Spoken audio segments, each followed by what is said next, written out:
आकाशवाणी भोपाल से प्रस्तुत है प्रादेशिक समाचार।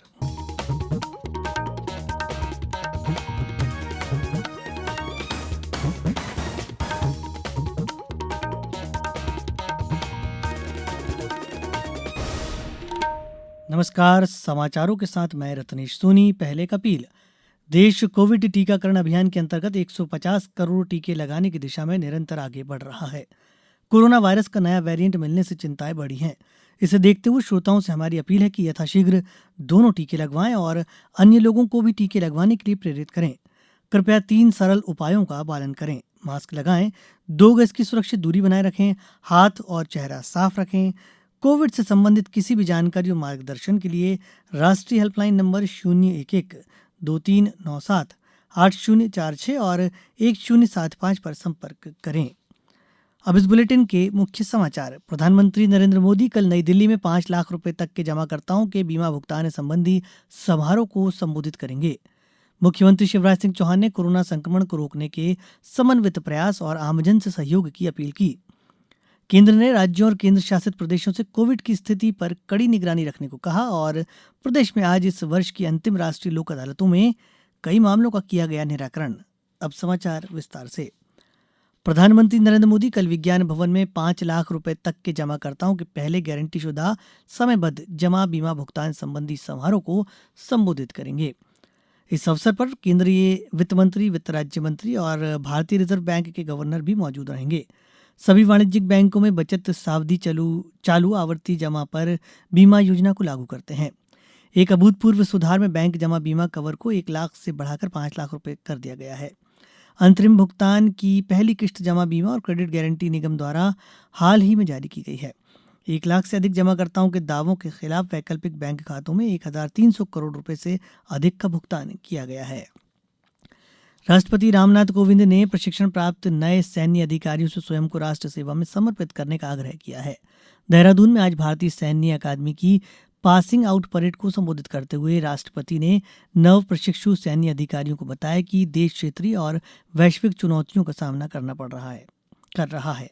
उन्होंने जोर देकर कहा कि आज के समय के खतरों से निपटने के लिए केवल शारीरिक और मानसिक रूप से सशक्त होना ही पर्याप्त नहीं है, बल्कि सैन्य अधिकारियों को एक रणनीतिक सोच और सैन्य कौशल में सुधार के लिए आवश्यक मानसिक लचीलापन विकसित करना होगा।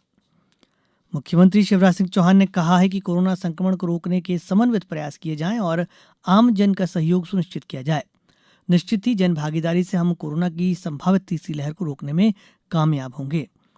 मुख्यमंत्री शिवराज सिंह चौहान आज रतलाम जिले में कोरोना की संभावित तीसरी लहर के दृष्टिगत जिला प्रशासन और स्वास्थ्य विभाग द्वारा की जा रही आवश्यक तैयारियों की समीक्षा कर रहे थे। उन्होंने कहा कि कोरोना की संभावित तीसरी लहर के मद्देनजर सभी आवश्यक कदम राज्य सरकार द्वारा उठाए जा रहे हैं। ऑक्सीजन प्लांट भी पूरी तरह से तैयार हैं। ऑक्सीजन की शुद्धता भी 96% आ रही है। सभी आवश्यक उपकरण भी पर्याप्त संख्या में उपलब्ध हैं। प्रदेश में त्रिस्तरीय पंचायत चुनाव के लिए सरपंच, जनपद पंचायत और जिला पंचायत सदस्य के अभ्यर्थियों को अपने नाम निर्देशन पत्र के साथ पंचायत को देय समस्त देनदारियों का अदेय प्रमाण पत्र प्रस्तुत करना अनिवार्य होगा। राज्य निर्वाचन आयोग सचिव बीएस जामोद ने आज यह जानकारी देते हुए बताया कि अदेय प्रमाण पत्र निर्वाचन की घोषणा के पूर्व के वित्तीय वर्ष तक का प्रस्तुत करना होगा। नाम निर्देशन पत्र के साथ अदेय प्रमाण पत्र प्रस्तुत नहीं करने पर नाम निर्देशन पत्र निरस्त कर दिया जाएगा। अदेय प्रमाण पत्र ग्राम पंचायत के लिए सचिव, जनपद पंचायत के लिए मुख्य कार्यपालन अधिकारी जनपद पंचायत और जिला पंचायत के लिए मुख्य कार्यपालन अधिकारी जिला पंचायत द्वारा जारी किया जाएगा।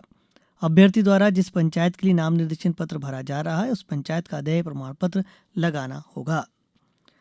अब समाचारों वक्त एक छोटे से विराम का। कोविड-19 से बचाव और सुरक्षित रहने के 3 उपाय। मास्क लगाएं, 2 गज दूरी है जरूरी, सुरक्षित दूरी रखें, हाथ और मुंह साफ रखें। समाचारों में एक बार फिर आपका स्वागत है। केंद्र ने सभी राज्यों और केंद्र शासित प्रदेशों से कोविड की स्थिति पर कड़ी निगरानी रखने को कहा है। जिला स्तर पर नए कोविड मामलों के लिए कंटेनमेंट क्षेत्र बनाने जैसे उपायों पर भी नजर रखने को कहा है। सभी राज्यों और केंद्र शासित प्रदेशों के मुख्य सचिवों और प्रशासकों को लिखे पत्र में केंद्रीय स्वास्थ्य सचिव राजेश भूषण ने कहा है कि अगर किसी भी जिले से मामलों में बढ़ोतरी की खबर मिलती है तो गहन निगरानी और स्थानीय स्तर पर पृथकवास की व्यवस्था की जाए। उन्होंने कहा कि मिजोरम, केरल और सिक्किम इन 3 राज्यों के 8 जिलों में पिछले 2 सप्ताह में मामलों में 10% बढ़ोतरी दर्ज की गई है। इसके अलावा 7 राज्यों और केंद्र शासित प्रदेशों के 19 जिलों में 5 से 10% मामले बढ़ने की खबर है। श्री भूषण ने कहा कि 27 जिलों में स्थिति पर कड़ी निगरानी रखनी जरूरी है। उन्होंने सभी जगहों पर कोविड दिशा निर्देशों को सख्ती से लागू करने पर बल दिया। जिन जगहों पर जांच के बाद 10% से अधिक दर है, वहां रात्रि कर्फ्यू तथा लोगों पर प्रतिबंध लगाने के साथ ही विवाह और अंतिम संस्कार जैसे आयोजनों पर सीमा तय करने को कहा है। प्रदेश में आज इस वर्ष की अंतिम राष्ट्रीय लोक अदालतों का आयोजन किया गया। इसमें दुर्घटना बीमा क्लेम केस, बिजली कंपनी से जुड़े मामले, चेक अनादरण के मामले, नगर निगमों के कर संबंधी वैवाहिक विवाद और न्यायालय से जुड़े मामलों का सुलह समझौते के आधार पर निराकरण किया गया। साथ ही इन अदालतों में संपत्ति कर और जलकर के सरचार्ज में 100% तक की छूट दी गई। सीहोर जिले में आयोजित हुई इस लोक अदालत में 26 खंडपीठों द्वारा कुल 23,596 लंबित मामलों का निराकरण किया गया। सीधी जिले में 19 न्यायिक खंडपीठों द्वारा लंबित राजीनामा योग्य प्रकरणों और सिविल प्रकरण सहित अन्य प्रकरणों का निराकरण किया गया। रतलाम जिले में 36 खंडपीठों का गठन किया गया था, जिसमें कई प्रकरणों का निराकरण किया गया।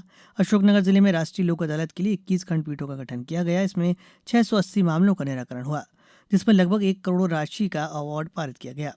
डिंडोरी में भी राष्ट्रीय लोक अदालत के लिए 8 खंडपीठों का गठन किया गया था। मंदसौर और कटनी, देवास, उज्जैन, गुना, सागर, रायसेन, उज्जैन, होशंगाबाद, जबलपुर, रीवा, शिवपुरी, पन्ना, बैतूल सहित अन्य जिलों में नेशनल लोक अदालत का आयोजन किया गया। और अब कुछ समाचार संक्षेप में। मुख्यमंत्री शिवराज सिंह चौहान ने पूर्व राष्ट्रपति स्वर्गीय प्रणब मुखर्जी की जयंती पर उनके चित्र पर माल्यार्पण कर पुष्पांजलि अर्पित की। रायसेन जिला कलेक्टर ने त्रिस्तरीय पंचायत निर्वाचन के संबंध में राजनीतिक दलों के प्रतिनिधियों को आदर्श आचार संहिता दिशा निर्देश जारी किए। सतना जिले में खरीफ विपणन चालू वर्ष में किसानों से समर्थन मूल्य पर धान खरीदी की जा रही है। इसके लिए जिले में 111 उपार्जन केंद्र बनाए गए हैं। देवास के शासकीय विज्ञान महाविद्यालय में विश्व एड्स दिवस के उपलक्ष्य पर एड्स जन जागरूकता साप्ताहिक कार्यक्रम का आयोजन किया गया। नरसिंहपुर कलेक्टर ने जनपद पंचायत गोटेगांव सीईओ और उप संचालक पशु चिकित्सा के कर्मचारियों को पीपीओ वितरण कार्य में लापरवाही बरतने पर कारण बताओ नोटिस जारी करने के निर्देश दिए। अंत में मुख्य समाचार एक बार फिर। प्रधानमंत्री नरेंद्र मोदी कल नई दिल्ली में 5 लाख रुपए तक के जमाकर्ताओं के बीमा भुगतान संबंधी समारोह को संबोधित करेंगे। मुख्यमंत्री शिवराज सिंह चौहान ने कोरोना संक्रमण को रोकने के समन्वित प्रयास और आमजन से सहयोग की अपील की। केंद्र ने राज्यों और केंद्र शासित प्रदेशों से कोविड की स्थिति पर कड़ी निगरानी रखने को कहा। और प्रदेश में आज इस वर्ष की अंतिम राष्ट्रीय लोक अदालतों में कई मामलों का किया गया निराकरण। इस बुलेटिन में फिलहाल इतना ही। अंत में एक अपील, मास्क और 2 गज की दूरी, हाथ धोना भी है जरूरी। नमस्कार।